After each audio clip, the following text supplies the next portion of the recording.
दोस्तों, बहुत ही कम लोग होंगे जिन्हें आइसक्रीम पसंद ना हो। आइसक्रीम में मौजूद मिठास, चिकनाई और इसका ठंडा दर्जा हरारत खाने वाले के मुंह में खुशगवार एहसासात पैदा करता है। अब सवाल यह है कि दुनिया की सबसे पहली आइसक्रीम किसने बनाई? आपको इस सवाल के इतने ही जवाब मिल जाएंगे जितने आइसक्रीम के जायके हैं। ये भी सवाल है कि हमें आइसक्रीम इस कदर क्यों पसंद है।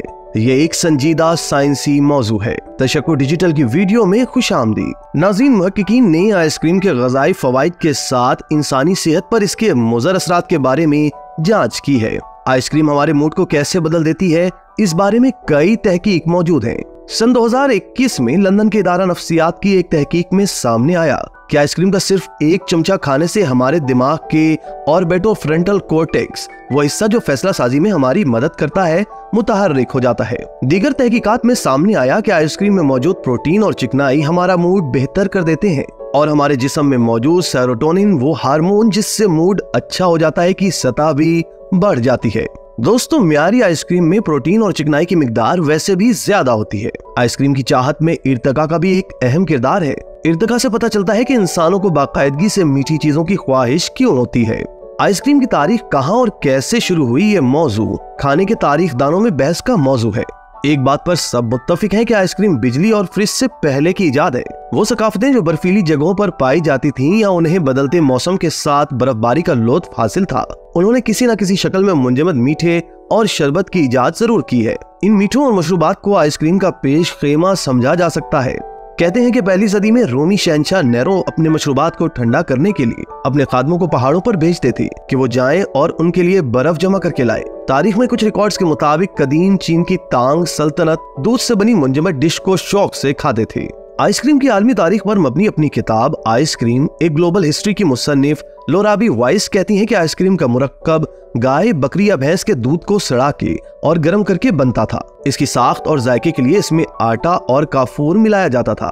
जमाने के लिए इस मुरक्कब को धात से बने बर्तनों या सांचों में ढाल दिया जाता था। इन सांचों को फिर बर्फ के पानी में डुबो दिया जाता था, जैसे आज के दौर में कुल्फी जमाई जाती है। आइसक्रीम की पहली इजाद जानने के लिए रॉबिन वायर का दूसरा मशवरा ये है कि इस बात का पता लगाया जाए कि इंसानों को एंडोथर्मिक इफेक्ट यानी हरारत गिर अमल के बारे में कब इल्म हुआ।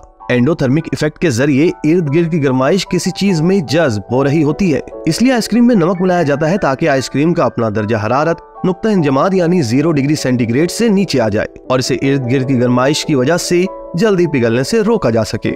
नाज़रीन, आइसक्रीम बनाने के लिए दर्जा हरारत -10 से -20 डिग्री सेंटीग्रेड के दरमियान रखा जाए तो सही रहता है। तारीख में किसी न किसी वक्त चीनियों, अरबियों और इंडीज ने अपनी समझ के हिसाब से एंडोथर्मिक इफेक्ट के असूल का इस्तेमाल किया है। ताहम तारीखदानों को अभी भी नहीं मालूम कि किसने कब इस असूल को अपनाया। 400 कबल मसीह में ईरान में गुंबद की शक्ल की एक जगह की तामीर की जाती थी, जिसके अंदर जेर जमीन भी जगह होती थी। इस खास इमारत को यखचल कहते हैं, जिसमें बर्फ जखीरा की जाती थी। यखचल की तादाद 100 के करीब होगी। ताहम सवाल ये है कि फारसियों ने बर्फ जमाने के लिए यखचल क्यों बनाए थे? क्या उन्हें एंडोथर्मिक इफेक्ट के असूल के बारे में मालूमात थी? क्या इसमें जखीरा की गई बर्फ का इस्तेमाल मुंजमद मीठे बनाने के लिए किया जाता था?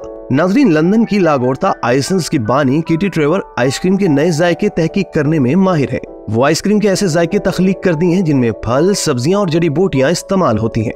वो कहती हैं कि आइसक्रीम बनाने के रिवायती तरीकों के साथ तजुर्बात कर चुकी हैं जिनमें एंडोथर्मिक असूल का इस्तेमाल किया गया हो। यूरोप में मशहूर है कि मार्को पोलो दीगर खानों की तरकीबात के साथ चीन से मुंजमद मीठों की तरकीबात भी लाए थे, जबकि वो खुद चीन गए थे या नहीं, इस बात पर अभी भी बहस है। ताहम Oxford campaign to sugar and sweets समेत मुतादिद अशातों ने इस बात की निशानदही की है कि यूरोपियों को 16वीं सदी तक खाने पर एंडोथर्मिक इफेक्ट के असूल के बारे में मालूम न था। 20वीं सदी के वस्त में जब मशरिक में फ्रिज की कीमत मुनासिब हो गई थी, तो सनती पैमाने पर आइसक्रीम बनाने का कारोबार परवान चढ़ा। दोस्तों, बिजनेस इंटेलिजेंस प्लेटफॉर्म स्टैटिस्टा के मुताबिक 2024 में आइसक्रीम की सनत से 103.4 अरब डॉलर हासिल हुए। इसके मुकाबले में चॉकलेट के कारोबार से आने वाली आमदनी 1.33 अरब डॉलर है, जबकि कॉफी की सनत से 93.46 अरब डॉलर आए। वक्त के साथ साथ आइसक्रीम के मुख्तलिफ जायकों में भी इजाफा देखने में आ रहा है और बात अब रिवायती वनीला और चॉकलेट आइसक्रीम से कहीं ज्यादा आगे बढ़ चुकी है। कुछ आइसक्रीम के जायके मकामी खानों की सकाफत से भी मुशाबिहत रखते हैं। 2022 में जनूबी अफ्रीका के दारुल हुकूमत केप टाउन में किचन चलाने वाले टापिवा गुज़हा का सोशल मीडिया पर चर्चा हुआ जब उन्होंने सूखी नमकीन मछली के जायके वाली आइसक्रीम बनाई। सूखी मछली के साथ इस आइसक्रीम में मिर्चों का भी जायका शामिल था। टापिवा गिज़ा पेशे से हयातियात के माहिर हैं और उनकी पैदाइश जिम्बाब्वे की है, ताहम वो खुद को साइंसी ज़हनियत का फूडी यानी खाने का शौकीन कहते हैं। पोलैंड के शहर जिचिन की West Pomeranian University of Technology के मुहक्किकीन ने घोड़ी की दूध से दही बनाकर उससे आइसक्रीम बनाई, जो देखने में और खाने में इसी आइसक्रीम की तरह है जो गाय के दूध से बनती है। वस्ती एशिया में एक तवील अरसे से घोड़ी के दूध को सड़ाकर इस्तेमाल किया जा रहा है, लेकिन इससे अब आइसक्रीम बनाना एक कदरे नया तजुर्बा है। इसी तरह की मजीद वीडियोस के लिए आप हमारा चैनल सब्सक्राइब करके बेल का आइकॉन प्रेस करें। इसके अलावा एहलियान कराची के लिए रोजनामा तशक्कुर हर स्टॉल पर मौजूद है।